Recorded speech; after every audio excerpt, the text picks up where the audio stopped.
Bom, hoje vamos falar um pouco sobre solubilidade, onde a gente pode definir ela como a quantidade máxima em massa de determinada substância que é possível dissolver num volume determinado de solvente. Geralmente, a solubilidade ela é representada por gramas do soluto por litro de solução, gramas por litro, em uma determinada temperatura. E esse valor ele expressa quantas gramas do soluto é possível dissolver em 1 litro da solução até o seu limite de saturação. É importante ressaltar que os materiais também não se dissolvem igualmente em todos os solventes. Um exemplo disso é o sal de cozinha em relação à água e ao óleo. Se a gente colocar na água, é diferente de a gente colocar o sal no óleo, né? E se a gente for dissolvendo a uma certa temperatura o sal de cozinha, que seria o nosso soluto, numa quantidade de água, que seria o nosso solvente no recipiente, a gente vai ver que depois de uma certa quantidade de sal que a gente coloca, a gente não consegue mais dissolver ele. Isso é evidenciado por causa de uma presença do soluto no fundo do recipiente, que mesmo que a gente agite e mexa bastante, ele não se dissolve. Então, essa quantidade do soluto que a gente consegue dissolver, ela é chamada de solubilidade do material naquela temperatura. E essa solução formada é uma solução saturada, devido à presença do corpo de fundo, que a gente consegue ver no copo. E para definir a solubilidade como uma propriedade dos materiais, é importante destacar que estamos considerando eles em relação ao solvente e em relação a uma determinada temperatura. E a gente consegue ver esse efeito em alguns sais. Se a gente pegar a mesma quantidade de sais e dissolver todos eles em 100 gramas de água, a gente vai ver que a solubilidade deles é diferente, como a gente pode ver nesse gráfico. Isso é uma evidência de que a solubilidade também depende da natureza das substâncias envolvidas. Outro fator que a gente consegue observar no gráfico que altera a solubilidade é a temperatura. Que quanto mais a temperatura sobe, mais a solubilidade dos sais aumenta. Outro exemplo disso é um refrigerante aberto. Se a gente deixa ele fora da geladeira, ele perde o gás carbônico, o CO dele. Ele perde muito mais rapidamente do que se a gente tivesse deixado ele dentro da geladeira. Isso acontece porque a solubilidade dos gases em água geralmente diminui com o aumento da temperatura.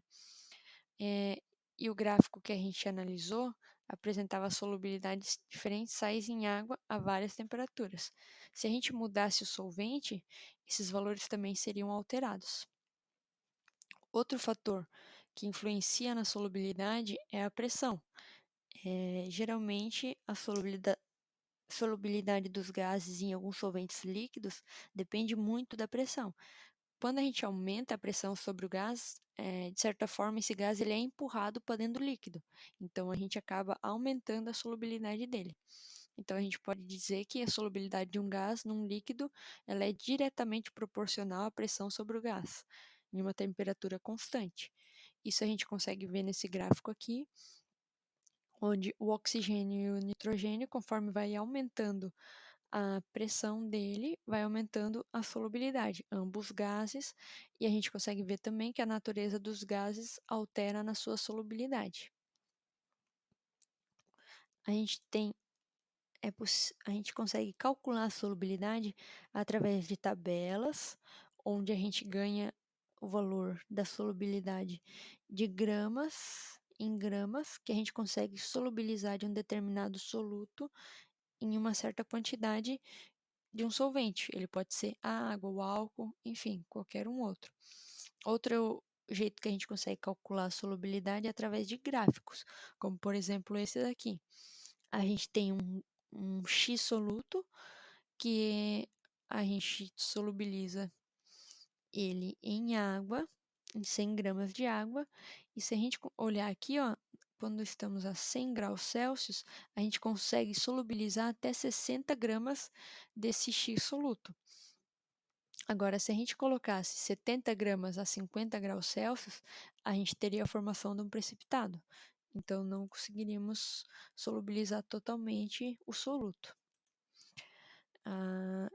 Existem dois tipos de equilíbrios químicos, né?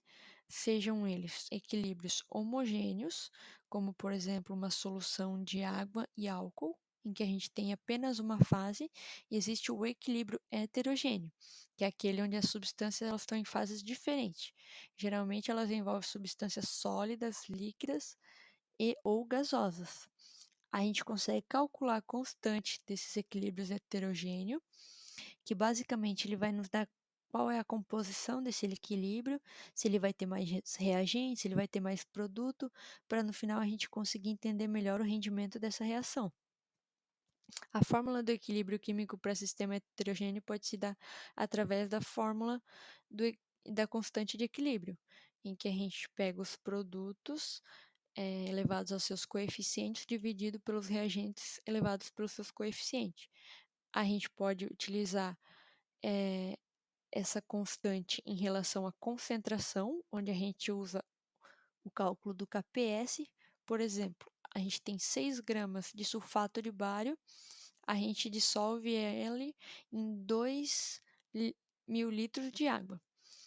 Então, a gente precisa calcular qual a solubilidade desse sal. O primeiro passo que a gente tem que dar é calcular a massa molar desse sal. Então, a gente vai lá na tabela periódica, encontra os valores de cada elemento e a gente consegue obter a solubilidade final desse sal. Neste caso, 233 gramas por mol seria a massa molar do sulfato de bário.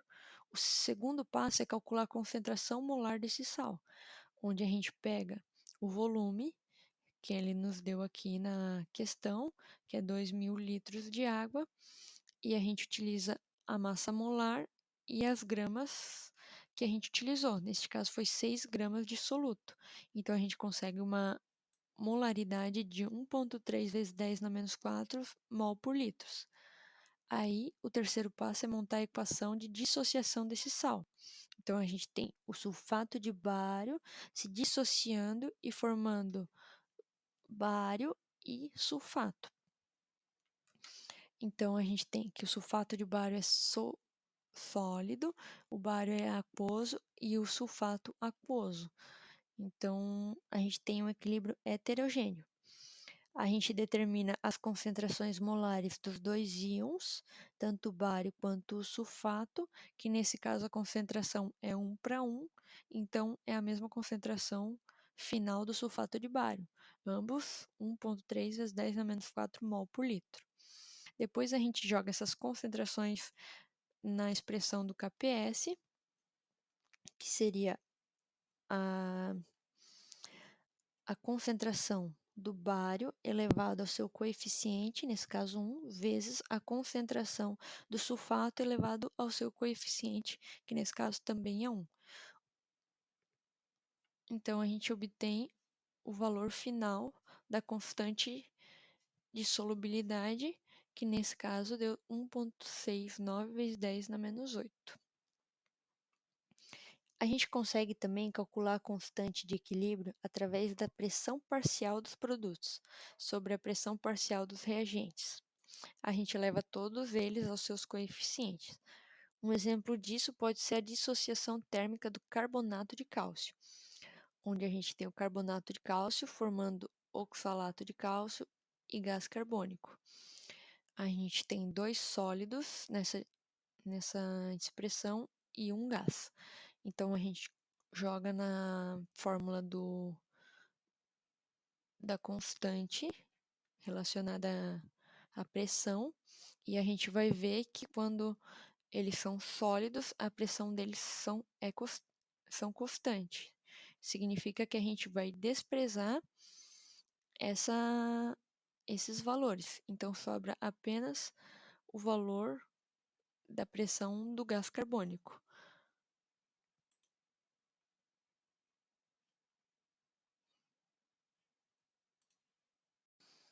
Bom, hoje vamos falar um pouco sobre solubilidade, onde a gente pode definir ela como a quantidade máxima em massa